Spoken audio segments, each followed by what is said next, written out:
দেখেন, আমরা ফেরেশতা না, মানুষ। আমাদের দোষগুণ থাকে। কিন্তু একটা ভুল করার পরে, একটা দোষ করার পরে সেটা যদি আপনি স্বীকার করে নেন, আপনি নিজের ভুল স্বীকার করেন, আপনি ক্ষমা চান, আপনার অন্যায়ের জন্য প্রায়শ্চিত্ত করেন, দুঃখ প্রকাশ করেন, মানুষের কিন্তু একটা সিম্প্যাথি কাজ করে। আর দ্বিতীয় ধরনের আরেক ধরনের মানুষ আছে যারা অন্যায় করার পরেও সেটাকে ধামাচাপা দিতে চায়, গলাবাজি করে, অন্যায়টা স্বীকার করে না এবং সেই অন্যায়টাকে প্রতিষ্ঠিত করার জন্য আরো অন্যায় করে।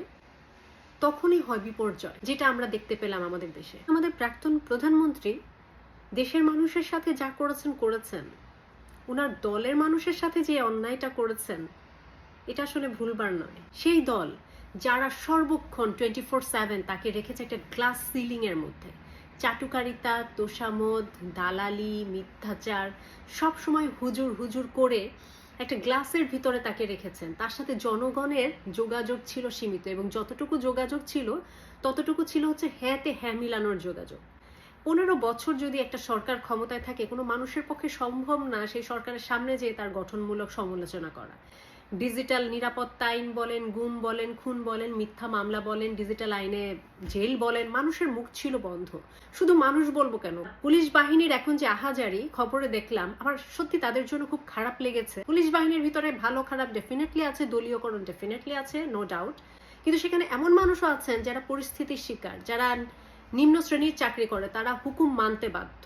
এবং ওই যে বদলি করে দেওয়া, সাসপেন্ড করে দেওয়া, গুম করে দেওয়া, চাকরিচ্যুত করা, এগুলোর কারণে পুলিশ বাহিনী ছিল আতঙ্কগ্রস্ত। তারাও কিন্তু, তাদের ভিতরেও নির্যাতিত লোকজন আছে, প্রচুর আছে। তারা বলছেন যে আমরা আর কোনো এমন সরকার চাই না, এই সরকার চলে গেছেন, আরেক সরকার এসে আমাদের বলবেন এই ঘটনা ঘটাতে, আমরা সেটা করব। আবার আরেক সরকার আসলে আমাদের পালায় বেড়াতে হবে কেন? সরকারি চাকরি করা অবস্থায় তারা নির্যাতিত ছিলেন এবং সরকার যাওয়ার পরে তারা পড়েছেন আরো বড় বিপাকে। সেম ঘটনাগুলো ঘটেছে যারা দল করতেন, পার্টি করতেন। তৃণমূলের কর্মীদের অবস্থা তো খারাপই, মন্ত্রী মিনিস্টারদের অবস্থা দেখেন, তারা গা ঢাকা দিয়ে বাঁচতে পারছে না, বিদেশে পালাতে যে ধরা পড়ছেন। আমাদের প্রধানমন্ত্রীর ছেলে বিবৃতি দিচ্ছেন যে প্রধানমন্ত্রী একদিন আগেই ঠিক করেছিলেন তিনি পদত্যাগ করবেন। যদি এটা ঠিকই করে থাকতেন তাহলে তার নেতা কর্মীদের জানানোর প্রয়োজনীয়তা তিনি মনে করলেন না। নেতা কর্মী, একদম প্রিয় লোক, আস্থাভাজন লোক, সবাইকে বিপদের মুখে ঠেলে দিয়ে কাউকে না জানিয়ে তিনি চলে গেলেন। এটা কেমন ধরনের লিডারশিপ বলেন? নিজের লোকজনের সাথে, নিজের এত আস্থাভাজন তোষামোদ করা লোকজনের সাথে যদি এই কাজ করা সম্ভব হয়, তাহলে দেশের মানুষের জন্য তিনি কি করবেন? প্রাক্তনের কথা আমি বলছি না, ভবিষ্যতেও যে বা যারা ক্ষমতায় আসতে যাচ্ছেন, জনগণ, সামরিক বাহিনী, প্রশাসনিক বাহিনী, সবার এটা থেকে একটা চরম শিক্ষার বিষয় আছে। কোনো দল কারোর আপন না।